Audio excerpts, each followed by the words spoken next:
2월 22일 금요일 새벽 묵상입니다.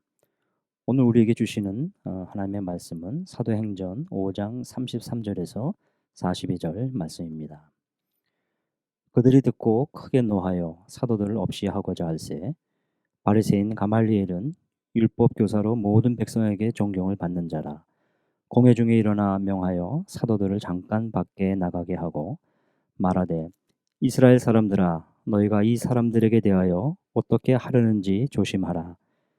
이전에 드다가 일어나 스스로 선전하매 사람이 약 400명이나 따르더니 그가 죽임을 당하매 따르던 모든 사람들이 흩어져 없어졌고 그 후 호적할 때에 갈릴리의 유다가 일어나 백성을 꿰어 따르게 하다가 그도 망한즉 따르던 모든 사람들이 흩어졌느니라.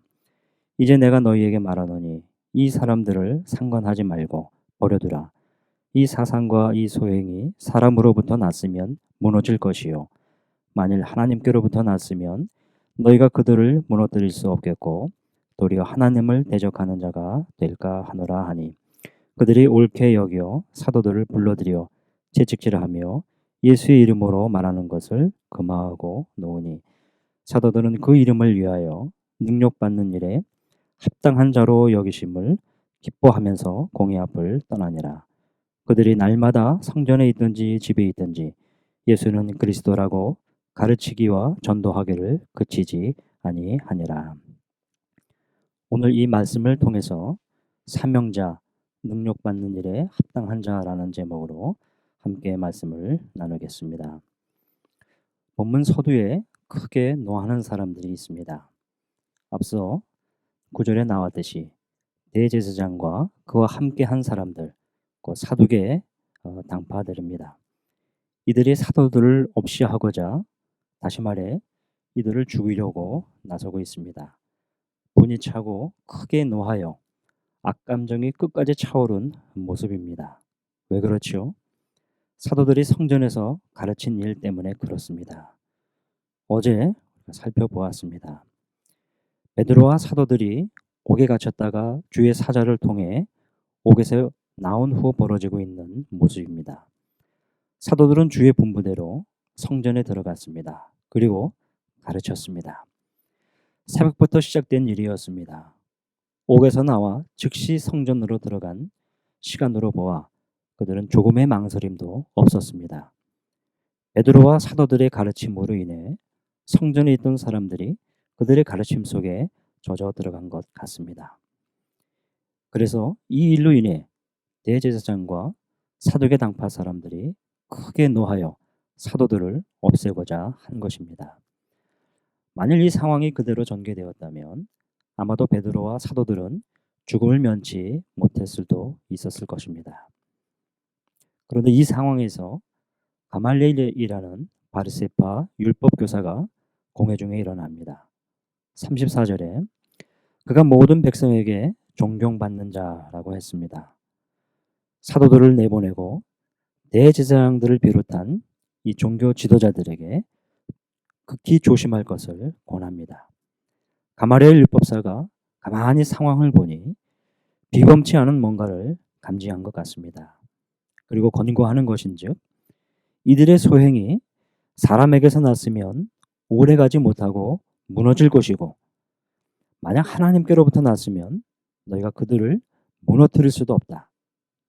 도리어 하나님을 대적하는 자가 될까 하라 하고 숙지시켜 줍니다.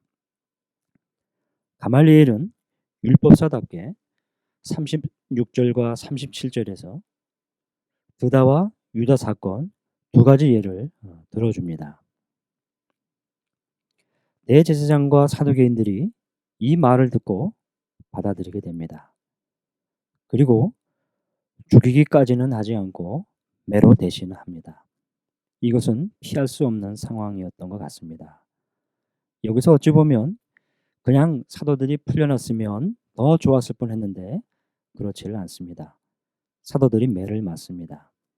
채찍질이라고 나오는데 가죽끈으로 맞는 형벌입니다. 가볍게 맞는 것도 있지만 이 상황으로 보면 사람들에게 더 이상의 이런 식의 가르침이나 전도 행위들을 하지 못하게 하기 위한 경고용으로 채찍을 가합니다. 당시 채찍질은 가족끈 끝에 쇠나 뼈 조각을 걸어놓고 때리는 형벌입니다. 살이 찢겨나가는 가혹한 벌이지요. 이 채찍질은 이미 예수님도 십자가에 달리시는 과정에서 맞으셨습니다. 큰 고통을 겪으셨습니다. 그리고 지금 베드로와 사도들이 이 고통을 겪게 됩니다. 그러나 이것은 사도행전 7장 이후에 스데반 집사의 순교와 또 초대교회에 일게 될 대박해에 비하면 이제 시작에 불과한 것입니다. 이후에 초대교회에 엄청난 박해와 핍박의 시련이 일게 되는 것입니다. 종교 지도자들은 더 이상 예수의 이름을 듣기 원치를 않았습니다. 그 이름으로 말하는 것을 막기 위해서 매제를 한 것입니다. 어쩌면 대제사장과 사두개인들은 이 채찍질이면 이들의 입을 막을 것이라 생각했는지 모릅니다. 이 정도면 그들의 행위가 멈춰질 것이라 여겼을지 모릅니다. 그런데 정작 사도들의 모습은 어떻는지요? 사도들을 주목하지 않을 수가 없습니다. 41절입니다. 사도들은 그 이름을 위하여 능력받는 일에 합당한 자로 여기심을 기뻐했다. 그리고 공회 앞을 떠나니라. 사도들은 그 이름을 위하여 핍박받고 능력받는 일에 합당한 자로 여기심을 기뻐했습니다.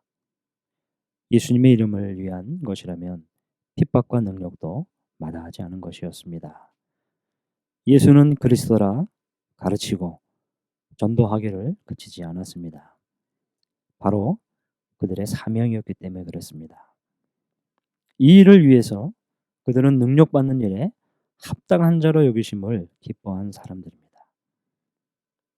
이것을 사명으로 여기는 사람들의 모습인 것이죠. 마지막으로 사도들의 행동을 다시 보겠습니다. 42절로 이어집니다. 그들이 날마다 성전에 있든지 집에 있든지 예수는 그리스도라고 가르치기와 전도하기를 그치지 아니하니라. 42절은 사도들이 가르치고 전도했던 내용입니다. 바로 예수는 그리스도라는 의미입니다.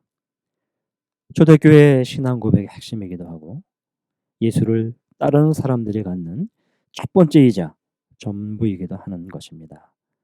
예수는 주님이시다. 고백입니다. 우리가 지금 우리가 된 것은 이 고백 때문입니다. 초대교회 당시에는 이 고백 여하로 삶과 죽음이 나눠졌습니다.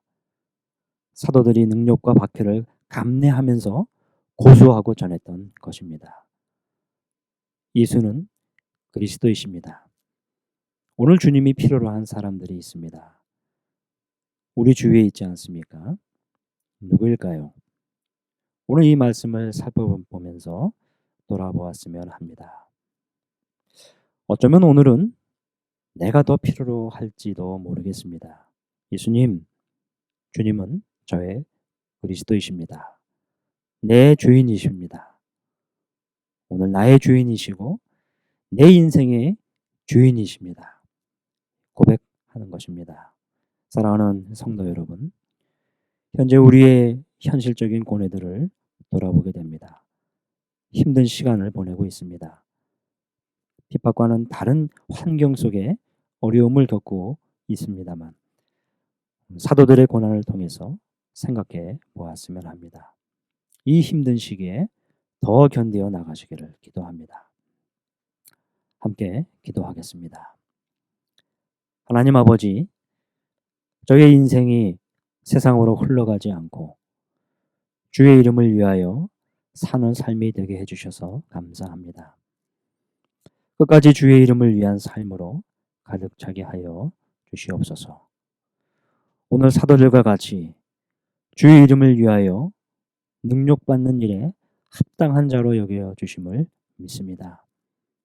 이 일에 기뻐하며 주 앞에도 나아가는 삶이 되게 하여 주시옵소서.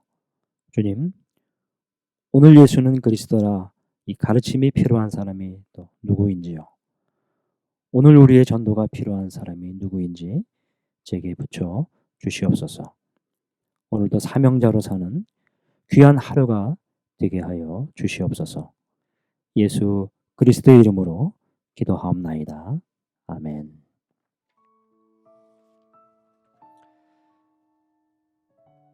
이 시간 다 같이 기도 제목들을 가지고 기도하겠습니다. 먼저 오늘 말씀을 기억하면서 능력받는 일에 합당한 자로 기뻐하는 삶이 되고 예수는 그리스도라 가르치고 전도하는 일이 그치지 않게 하옵소서. 또 교회 담임 목사님 청빙을 위해서 기도하겠습니다. 연유교회가 주님의 죽으신 그 십자가의 은혜를 감격하며 늘 힘있게 믿음의 길로 나아가는 그런 교회가 되고 또 그런 교회를 섬길 수 있는 목회자를 또 잘 모실 수 있기를 위해서 기도해 주시기를 바랍니다.